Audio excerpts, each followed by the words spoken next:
Oh, it's Fruit Basket Upset Time. And that's the talk title. And I asked at the first service who knew what that was. And there was only one person, so apparently they did that in the Park Ridge School District, but nobody else in Illinois got it. Anybody know about Fruit Basket Upset? Well, I've got a couple here. When I was a child in California, we didn't have a cafeteria in our old school for my first 4 years. And so when it was a rainy day, we would have to sit in our classrooms with our bag lunches and eat them. And then we'd be done, and then the teachers would have to occupy us, so we would play a game. And the game that we played often was Fruit Basket Upset, but it was a very dangerous game. I'm sure it wasn't something that the actuarius people or whatever, the insurance people would have approved of, because what happened was, the person who was it was like musical chairs. There was one too few seats. So the person who was it is standing in the front of the room, and they got to mention 2 fruits. Could be apples and oranges. And all the people who were thinking apples or oranges, you get to pick a fruit, get up and run around, and then whoever didn't get the seat, and the person who's it also tries to get a seat, is it. And so you keep doing that, but every so often you were allowed to, just at random, if a person wanted to, say, Fruit Basket Upset, and everybody had to get up. And I mean, the chairs would roll over, the desks would fall, we'd trip over each other. I got lots of bruises. It was wild. Do you know what the point is I'm making here? The life that you lead occasionally has, you can handle it. It's oranges and apples or persimmons. I used to always pick the weirdest fruits, pomegranates and persimmons, or, pawpaws and, and then nobody could get up and I'd be 8 again. I realized that wasn't good. But most of the time it's manageable. But every so often in life you get a Fruit Basket Upset time, which is where everything's just turned on its head. And you look at it and you go, what do? I can't make sense of this. Do you ever notice that when you're in a time like that, you just got to go through it and then let it settle down and let it reconfigure? You can't break up old karma without it being up in the air, and then it reconfigures in a new form, and you say, but I want to control it. I'm an American. I'm an American. And I want to control my destiny, and I want to do that. But you know what? It doesn't work in a time of Fruit Basket Upset. My old mentor, Dr. Mary Allen, who's a psychiatrist who was really one of the founders of the Human Potential Movement out in California. She died in 1995, but I studied with her 5-6 years. She's a fantastic person. She had something called the Shattered Good Story.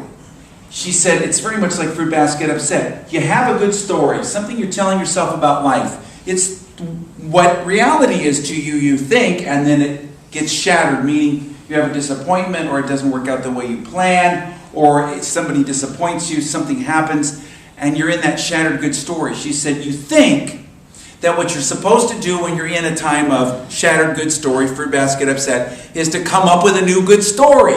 Come up quickly with, okay, now this is what I'm going to do. And isn't it true? We should set goals and you should know your objectives. But she said, no, it doesn't work that way. The only way to get through a time of Fruit Basket Upset, of shattered good story, is to do your spiritual work inwardly and then let a new good story emerge naturally. I didn't tell this story at 9 o'clock, but it was, I felt like I was snake bit in love. It was around 1990, 91, and I felt like I was snake bit in love. I felt like, I've been single for a lot of years, and, it just had not worked out, and I really felt like I was in a shattered good story. Lucky for Lynn, she's out in the lobby, so she's not going to get any stairs there. But what happened was I was in my church in Florida, and I'd been there about 18 months, and I was meditating, and I thought, okay, I'm gonna create a new good story. This is the kind of relationship I want, and I got, you won't meet her here. You won't meet her here? What does that mean? Of course, I didn't realize is that I'd already met her, and it was, but that's a whole different, it's a setup, because you've got to create a parenthesis, a space in your life for a new good story to emerge, and you do that 2 ways. You let go of the old, and you embrace and lift up into the new. I let go of the old, and I embrace the new. Together? I let go of the old and I embrace the new. Carl Jung said if you hold on to the old, you won't be able to hold on to or take hold of that new thing that's coming in. So if you've got to let go of the old and you've got to embrace the new. So I was in that parenthesis, and it was kind of a trick that the universe had on me, which was, you're not going to meet her here. And it was so strong, I believed it. It's like, okay, I'm not going to meet her here. I guess I'm just going to give up. I'm just going to be, whatever. I'm just going to let it go. And sometimes, they say a watched pot never boils. They say if you want something, set it free. I just said, okay, I'm going to lift up into a playful attitude where I'm not trying to create anything. Whereupon I had a dream. And I shared this story a million times, but a dream in which there was the entire earth was flooded, like in Waterworld with Kevin Costner, and there was a raft of people, including this person who I didn't know her name, but I thought it was Mickey. It was Lynn. I didn't even know her name, but I met her just briefly. And she's there, and I'm there, and a bunch of people that I didn't know that I ended up knowing later. And they were all there, and there was something so emotional about it that I cried and cried. It was the most emotional experience in my life, waking or sleeping. I cried so heavily that my shirt, when I finally woke up, was drenched with tears. And it was every emotion you could imagine. It was like I couldn't tell you which emotion it was. It was everything. And I woke up and I thought, what was that? And just a few weeks later, she walks in. She lived 2,000 miles away, in the back of the room because she was dating a guy in my church. Walks in the back door and I go, there's that Mickey. And then, so anyway, they asked me for advice on where to go eat. And I tell them where to go to eat and everything. And she goes home and tells her brother to get a haircut like mine. And that seems like the end of it. That summer, she's working at Unity headquarters. And I see her and we talk. I find out her name's not Mickey. She has a name tag that says Lynn. Okay, that was her nickname years before. But anyway, so they had a board. This is a long story. So they had a terrible band at the ministers' conference dance. I mean, it was the worst. It was like Guy Lombardo and the Square Pigs. It was the worst thing. And so everybody went downstairs in this hotel to some place that had, recorded music. And we're sitting down there, and a friend of mine walked down, and he's down there with Lynn. And they come down, and they're sitting there, and then he switches places. She's sitting next to me, and then he says, could you give her a ride back? Because she didn't have a ride. I said, okay. So she and I are talking, and we stay up most of the night talking, and I think, oh, she's so wonderful. It's not her, I know, but somebody like that. It's like, I'm so dense. And so anyway, she writes me a letter. I don't answer it for 4 or 5 months. And I finally answer it, and then she writes me back. And then this letter of hers, I'm walking around. See, this is what you do with a shattered good story.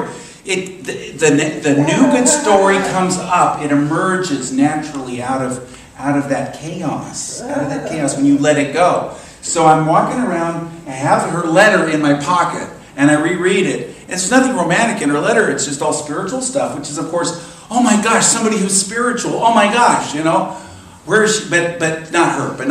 Anyway, so I'm reading it all the time, and finally I'm processing, and I ask, and I'm worried about myself. Why am I carrying around this letter? It's kind of creepy. Let's be honest. And so I asked, why am I carrying this letter around? And they came to me just like this, because you're going to marry her. You're going to marry her? I thought it was nuts. But I went to my mentor, Dr. Mary Allen, at the time. I said, what? She says, she's very intuitive. She says, I think it's true. So I went to my sister. I said, I think I'm crazy. She says, yeah, you're crazy. That's the craziest thing I've ever heard. But turns out Dr. Mary Allen was correct. And long story. I'm not going to go into all this stuff. But basically, my point being that when you're in a time of fruit basket upset, you've got to let go of your pictures. You got to let go of your pictures. I let go of all my pictures. Together.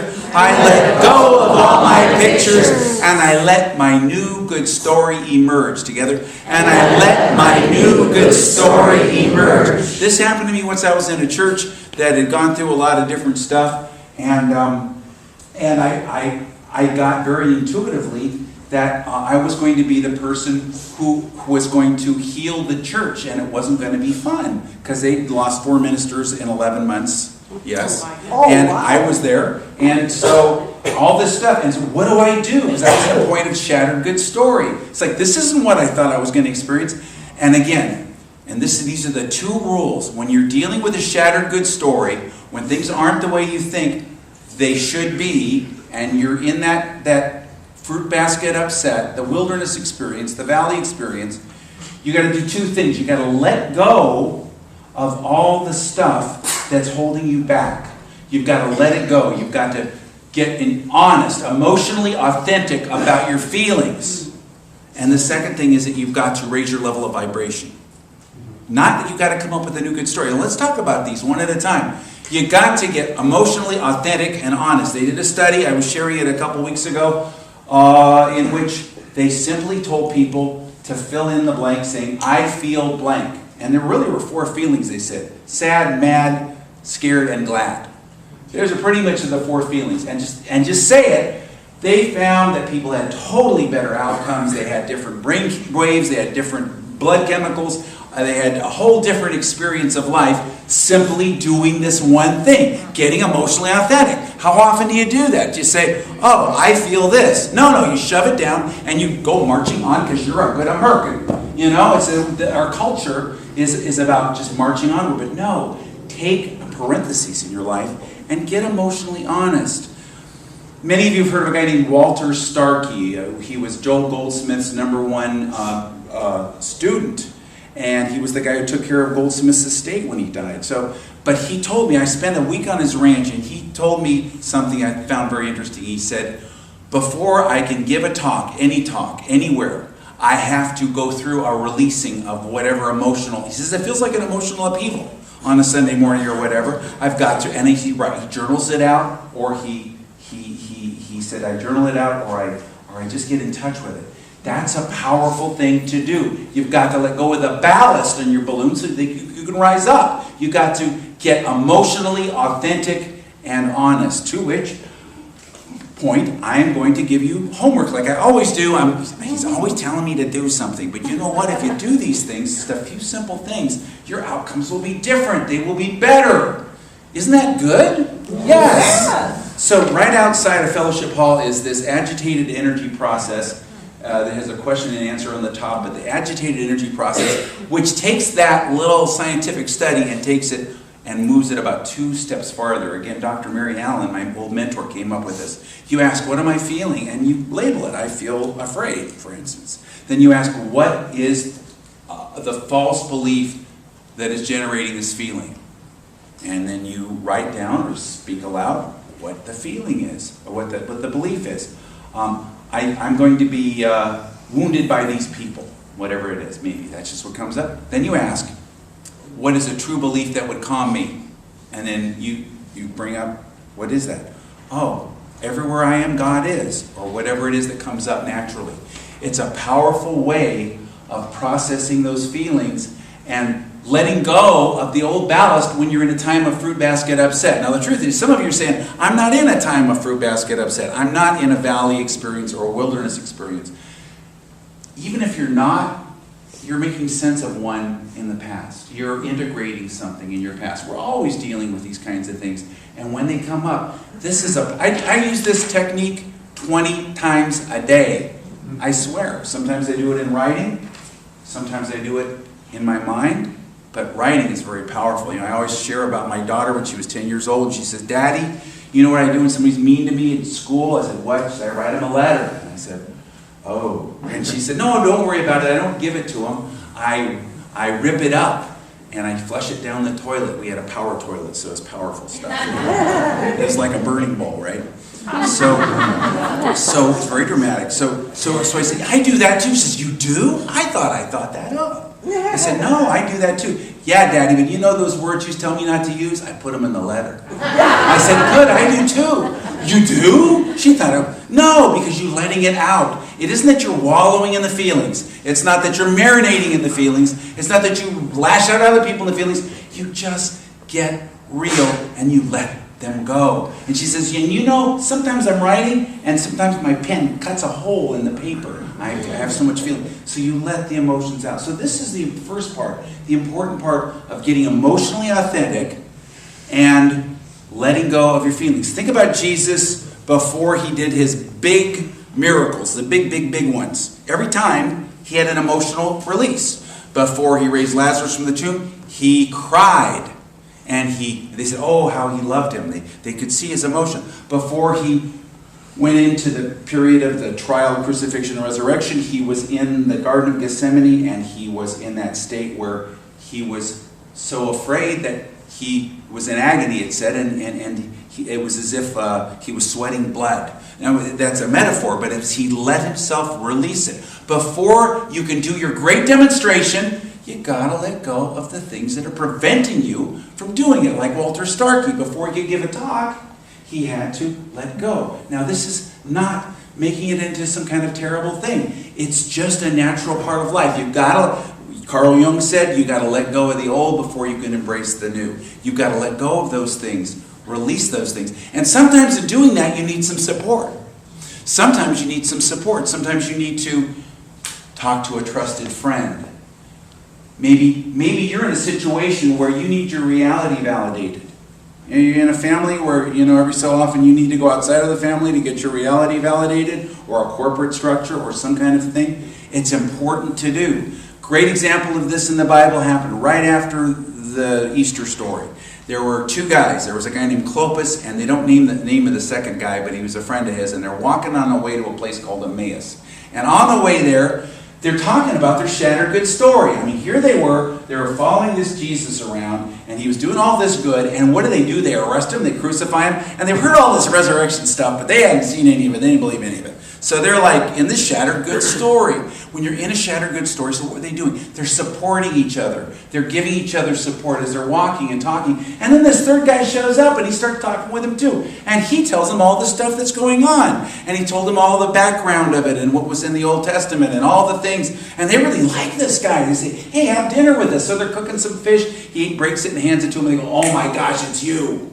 Psych, it was Jesus. And so when you are reaching out to people who are truly supportive of you, there's that third party that shows up. The spiritual aspect shows up and gives you that support. This happened to Jesus in the Garden of Gethsemane. Again, before he made this great demonstration, he went through all of that. He brought his two closest disciples with him, and he said, now I want you to stay awake with me and pray with me because I need your help. And here you think of it. He needs their help. He wants their energy. And what do? They keep falling asleep. And I love the sarcasm. I love it that Jesus is sarcastic because it makes me feel good about myself. Because he says to him after he keeps waking him up unsuccessfully, he says, well, sleep on, the hour is here. But what happened in that situation? Because he didn't get help from the people, because they kept falling asleep, they did, he got what was called angelic help, meaning it's invisible help spiritually for him. Now, so people may let you down. You may reach out to people. You may not get the help from your support group or whatever that you wanted, but you will get invisible help. You get invisible help. It's always there for you. When you're willing to be emotionally authentic and deal with what's really going on and process your feelings and let it go. So that's the first part. The second part, when you're going through a time of a wilderness experience, remember Jesus was in the wilderness, the desert, or a valley experience, is to lift up into a higher level of vibration, a higher rate of vibration. You may not know what's coming up next. You may not know what your right answer is, but you know that it's going to come, and you've got to be ready for it. You've got to be ready for it. That means lifting up your spirits. I was reading an article that was quoting a letter from Abraham Lincoln. Now, I'm really enjoying reading history. Jason and I are watching all these specials on PBS about history, and I'm reading the biography of Hamilton, that the new musical is the hottest thing on Broadway, and my daughter and all her friends are all about the Revolutionary War. And one of the things you learn is that everything we're dealing with nowadays that we think is just so terrible and unique, they had knuckleheads back there saying the same darn things. Yeah. It's the same old thing. It makes you feel a lot better about the present moment. But one of the things I was reading was Lincoln.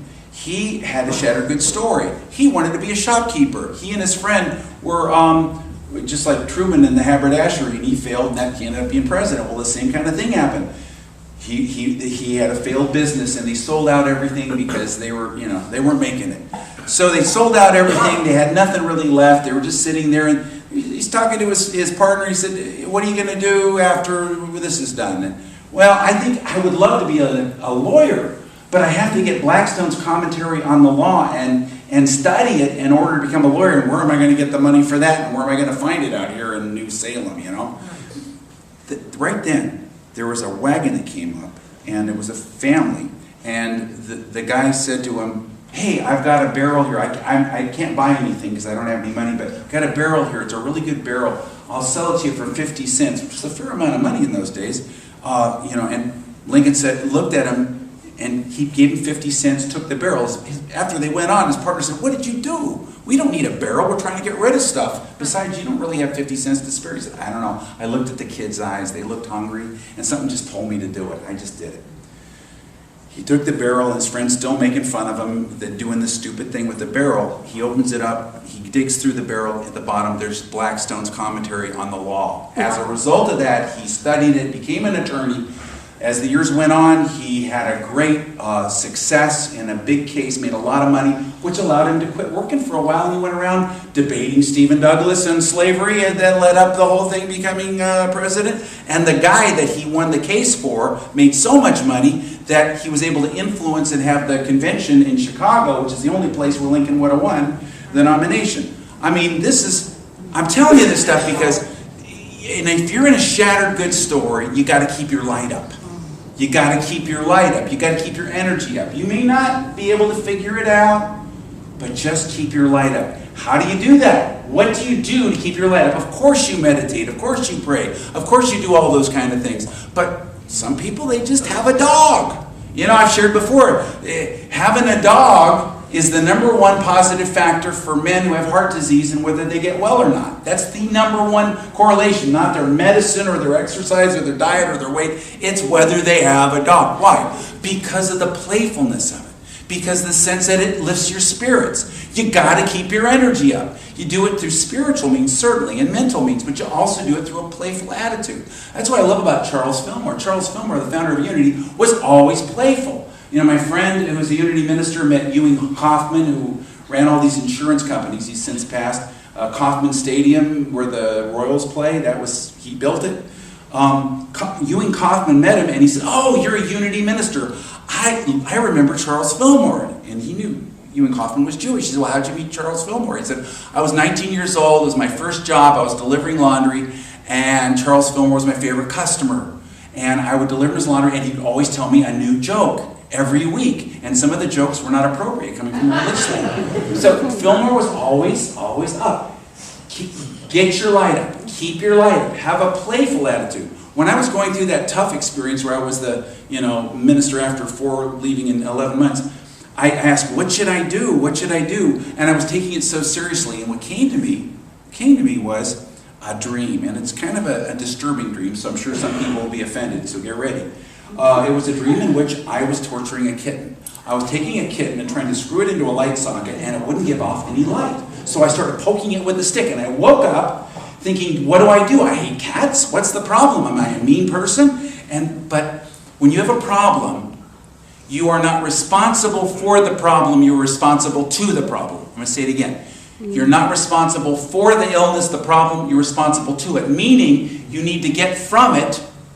You're responsible to it. Ask it what it's giving you. Maybe the illness is to slow you down and to get you to change your way. In this case, what the kitten said to me as I dialogued using my, doing meditation was, I am Hello Kitty, I am your playful aspect, and you're just trying to torture me and make me give off light. In other words, I wasn't letting my kitten side play out. So I went down to the store and bought a bunch of Hello Kitty accoutrements for my apartment. I had pictures and coffee cups and everything. I put them all over. Which when I was dating somebody and she came, she checked, Hello Kitty? But I don't know. I was like, Hello Kitty.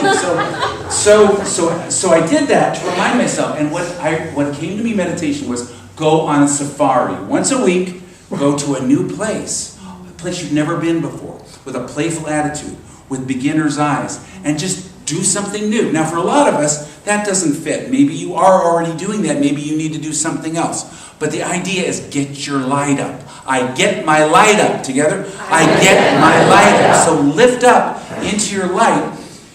Do your meditation, do your prayer, do your affirmations, keep in that attitude of mystery, because when you're in that fruit basket upset, that shattered good story, you need to be in mystery.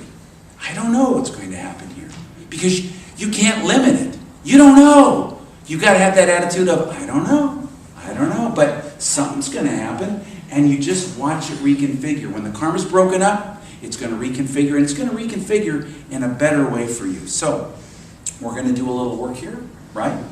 So, let's take a deep breath and let it out, and let go of our papers in our hands, and just move into this moment. And again, imagine the parenthesis in eternity that is this moment, this day-tight compartment of faith, this safe place, and generating and lifting up into the energy. Just feel the vibration and the energy of the safety of being loved in this safe place. There's no past, there's no future. There's only the space between these two brackets. And in this safe place, you are protected. In this safe space and sacred space, you are divinely loved and nurtured.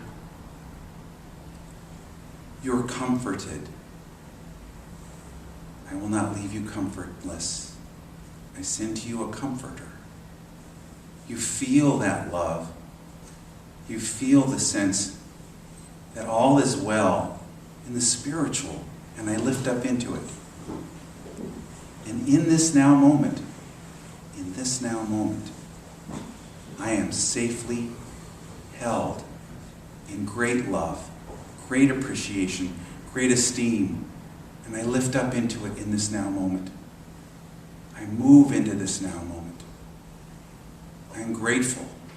I am grateful for the love that I can feel, and I feel myself growing lighter as I drop everything I don't need to hold on to anymore, like ballast, and I rise up. I rise up in love. I rise up in love. I rise up in love. Thank you, thank you, thank you, God. And so it is.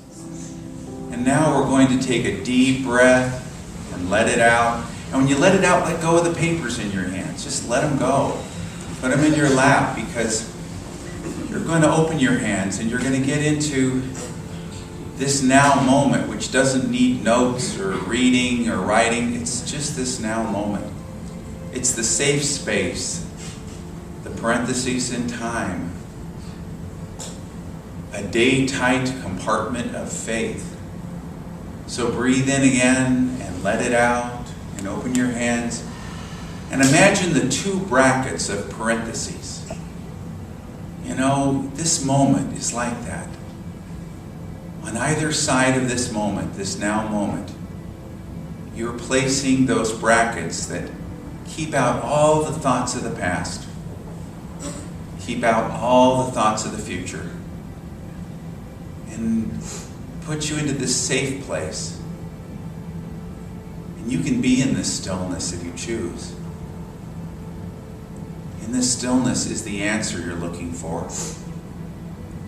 In this compartment of faith between the brackets, in this parentheses in time, is safety, is love, is nurturance, is comfort. So feel the peace and the freedom that you experience, that you just have this moment that you bracket yourself in. In this now moment, the healing, the abundance, the harmony, the guidance, it's here. Don't have to go anywhere for it. Every time your mind wanders or you feel like you want to be distracted, just bring yourself back to imagining these brackets, this moment, a parenthesis in time, a compartment of faith, day tight, just this moment. And in this moment, you feel loved. You feel so loved. and appreciated. All of your triumphs, all of your overcomings, all of your difficulties, all appreciated. All that you've done. In this compartment of faith, you feel a sense of peace and love and reassurance. You feel a sense of upliftment and joy. You feel great comfort that you're not responsible for all the things outside of these brackets. The past is taken care of for you now. The future is taken care of for you now. There is this moment, this now moment. And whenever your mind wanders, just bring it back to the space between the brackets, the parentheses in time. This now moment compartment of faith.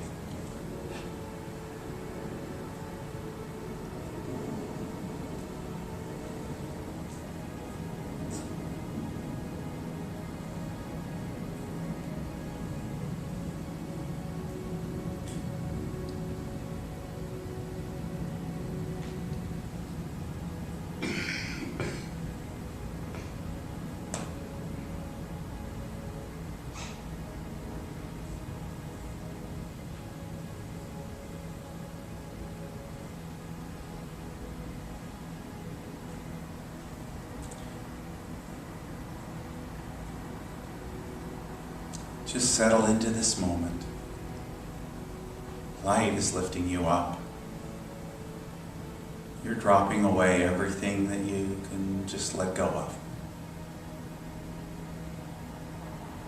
In this safe space, you feel loved and appreciated, supported and comforted. This love alone is healing. This now moment love alone is healing. Come back time and again to this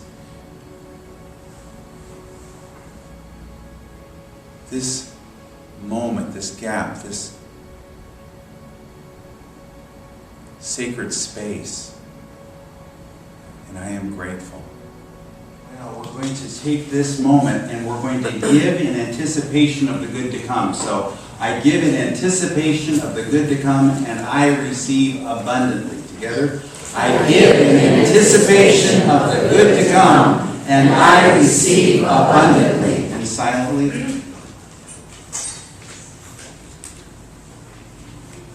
And again aloud together.